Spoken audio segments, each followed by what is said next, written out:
From the St. Louis Public Radio Newsroom, this is The Gateway. It's Tuesday, March 23rd. I'm Wayne Pratt. Some community organizers in St. Louis say the city's approach to economic development is not working.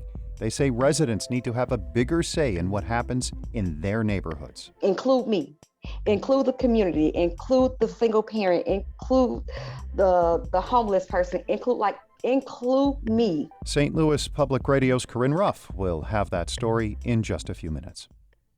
Former Missouri Governor Eric Greitens will run for a soon-to-be vacant U.S. Senate seat.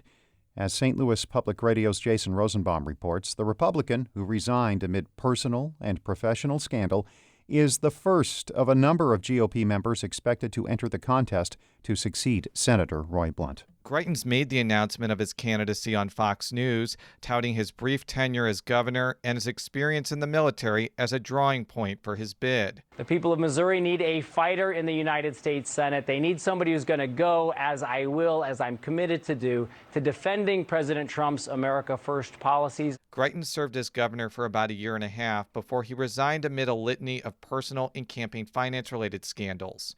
While he retains a passionate group of supporters, he also has made countless enemies in the Missouri Republican Party, including U.S. Senator Josh Hawley. That almost certainly means Greitens will face a GOP primary, including from possible contenders like Attorney General Eric Schmitt and several Republican members of the Missouri U.S. House delegation.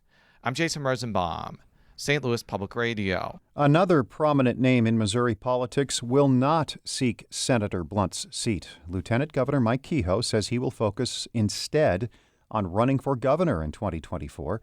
That will be an open race since Governor Mike Parson cannot run again.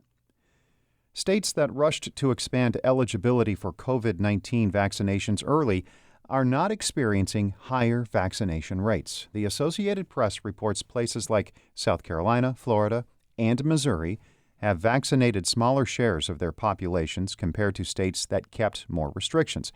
Experts say the rapid expansion of eligibility caused demand to surge so much that states couldn't handle it.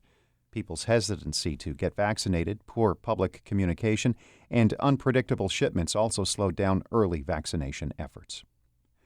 Democratic lawmakers in Illinois are pushing a measure requiring voters to weigh in on privatizing municipal water or wastewater systems.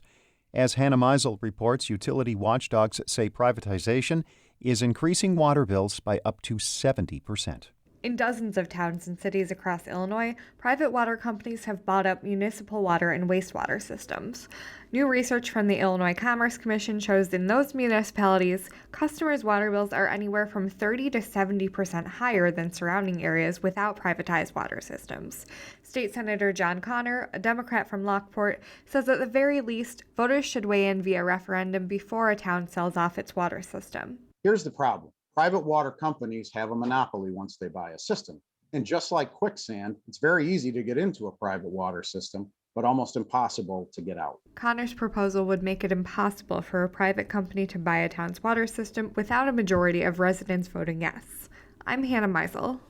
Missouri University of Science and Technology is moving forward with demolishing a 75-year-old building on the campus in Rolla that's on the National Register of Historic Places. The Bureau of Mines building held offices and lab space from when it opened in 1946 until the federal agency was dissolved in 1996. Missouri S&T officials say it's not up to current standards, limiting the building's use. They also say it would be too expensive to refurbish. The demolition will make way for a new entry to campus from Interstate 44.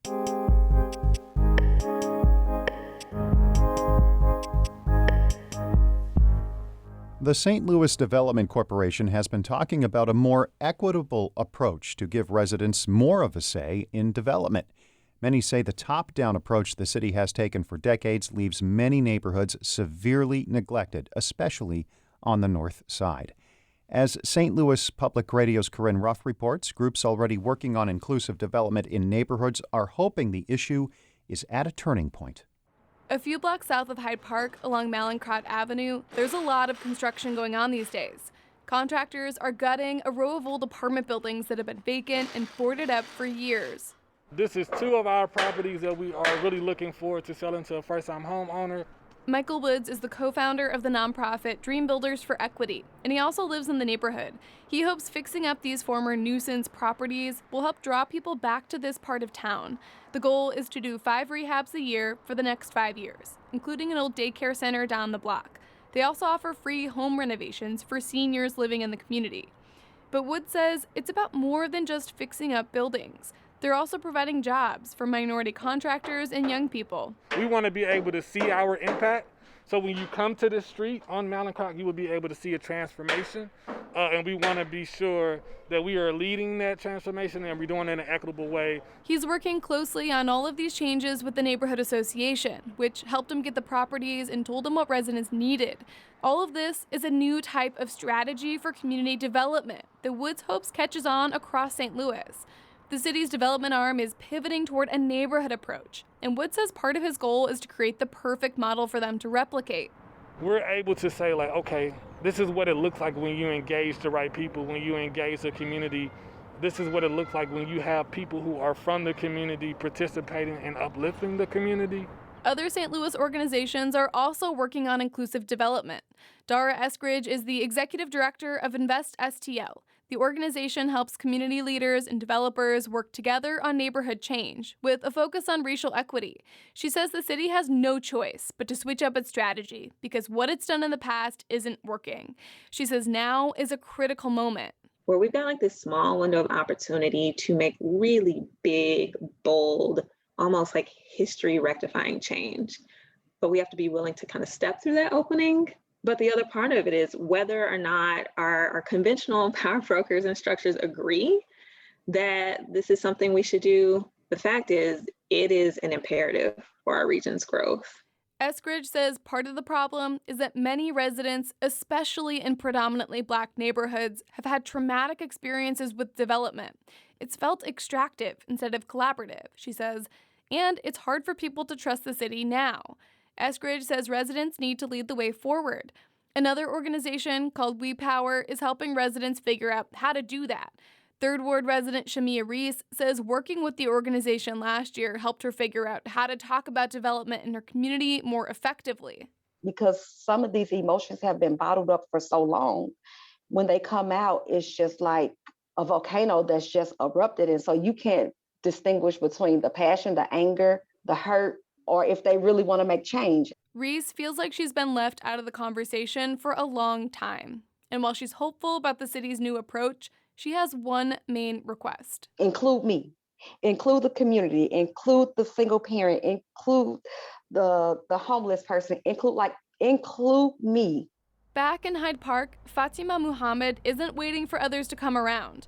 She started the neighborhood association a couple of years ago and became a developer herself. The goal is to create a space for people to gather. She's renovating a vacant building a block from the park. It's still mostly boarded up since the pandemic has delayed the work, but that's not what she sees when she looks around. This food truck park will be there. This will be a whole courtyard seating area.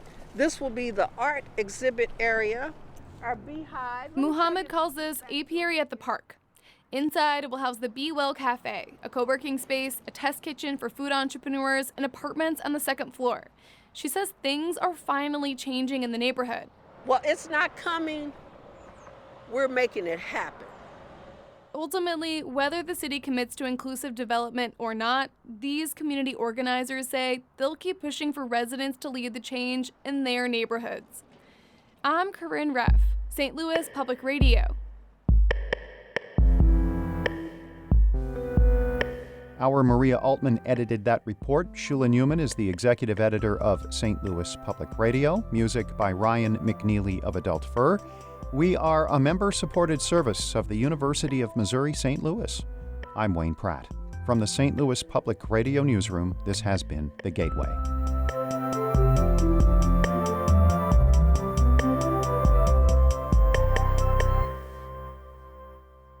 Support comes from the Missouri Forest Products Association. Missouri produces wood pallets, railroad ties, white oak barrels, hardwood floors, and more. Details on the variety of products made in the state are at choosewood.com.